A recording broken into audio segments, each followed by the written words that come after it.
Hi guys, hope you like reading the book summaries that we share. For those who don't like reading, we're starting this series of book summaries, and today we'll be starting with this book called Grit.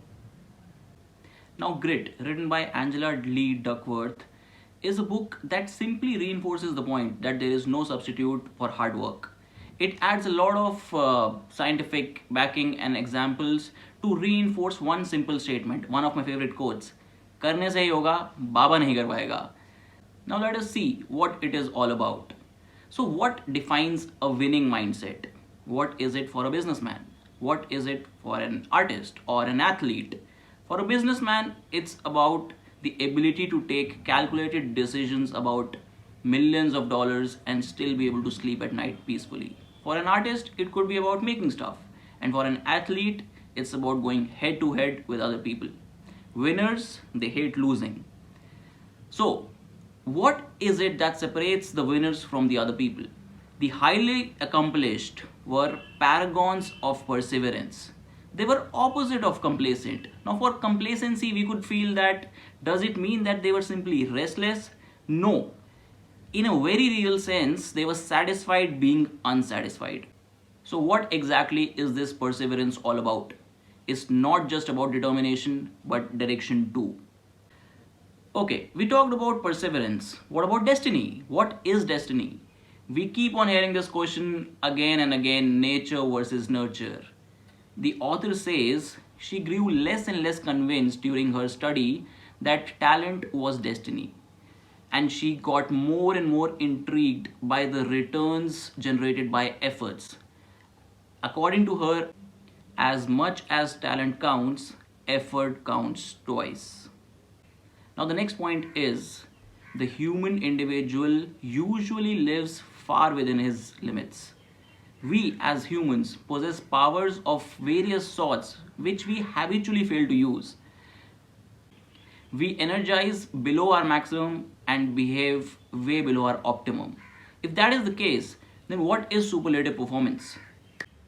Superlative performance is a confluence of dozens of skills or activities, each one learned or stumbled upon, which have been carefully drilled into habit and then fitted together as a synthesized whole.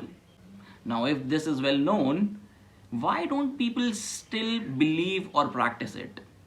Mundanity is a hard sell. You need to jazz it up. We rejoice in the fact as though it simply came out of ground as magic.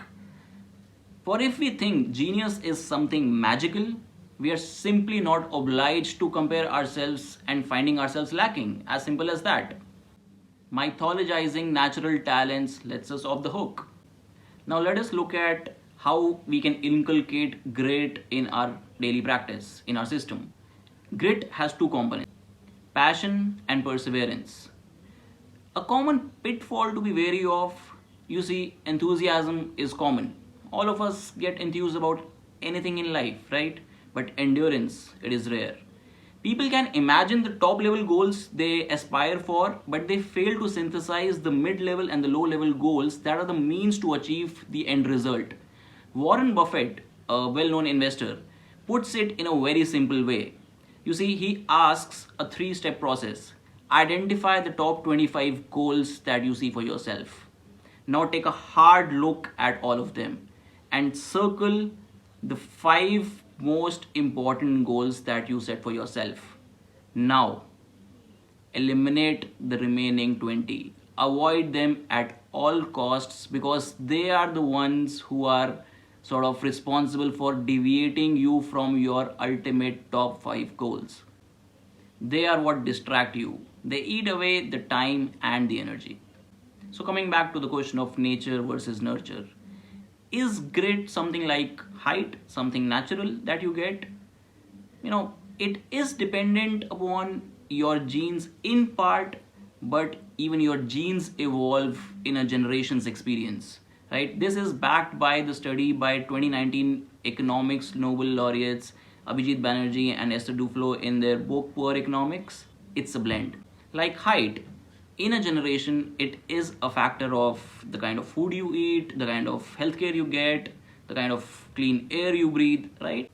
In their book, they suggested that after a generation, even Asian Americans have the same kind of height as their American counterparts do. Flynn effect explains this. Either a small environmental difference or a genetic one, they can trigger a virtuous cycle of skill improvement or a social multiplier effect. But for grit, there is a reverse Flynn effect. You must also note that lectures don't have even half the effect of consequences, right? Someone has the option to read the whole book, someone has the option to read the summary, and for some, it's just about watching a small video, right? So, how do we basically trigger consequences? In a workplace, if you say that if I lecture an employee who's coming late every day, it won't have much of an effect. But if I drive it through consequences, like I give the project to someone else because he's getting late, he will start appreciating the value of time. Now, both for romantic partners and careers, the problem is that our generation, we have a very unrealistic expectation, thanks to Karan Johar, right? Try telling them that you cannot find a person who is best in every way, absolutely the best. You cannot find the person. They simply won't listen. Now we need to understand how do we measure grit or our grit. The mature parameters of grit are interest, capacity to practice, purpose, and hope. So what is interest? There is not much psychology around the science of interest. It is still not very clear why some people like some things and others don't. Like cooking. You really don't know why a person A would like cooking and the person B simply despises it. Passion for your work is a little bit of discovery followed by a lot of development and then a lifetime of deepening. Interests are not discovered through introspection. They are stumbled upon. So it is suggested that you go out, experience a lot of things and then figure out what interests you. Now once we've known our interests, how do we practice? You see, practice has to be deliberate practice with two important factors. One is stretch goals, the other is feedback, mostly on what you did wrong. Once you have these in place, simply practice it again and again and again. It's important to note, deliberate practice is significantly more painful and significantly less enjoyable because of two factors. Remember, stretch goals and feedback. But then a question comes to mind that what happens to those artists or athletes or people who simply experience that flow? There's no deliberate practice in it, right?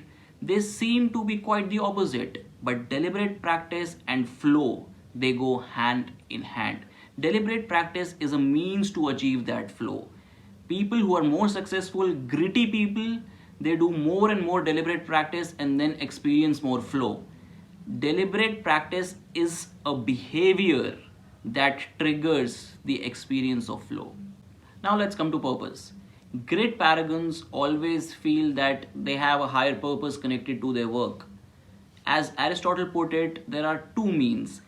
Eudaimonic, which means a good inner spirit, and hedonic, which means self-centered. These are the two ways to pursue happiness on which we as individuals need to assign weight on. It will vary according to our interests and perhaps upbringing. Now let's come to hope. Please note, I have a feeling that there will be a better tomorrow is very different from I resolve to make a better tomorrow. It isn't the suffering that leads to hopelessness. It is the suffering you think you cannot control. Always remember, there are two sides to a coin, right? The learned helplessness has a flip side too. It's called learned optimism. Optimists are just as likely to suffer bad events as pessimists. Where they differ is in their explanation.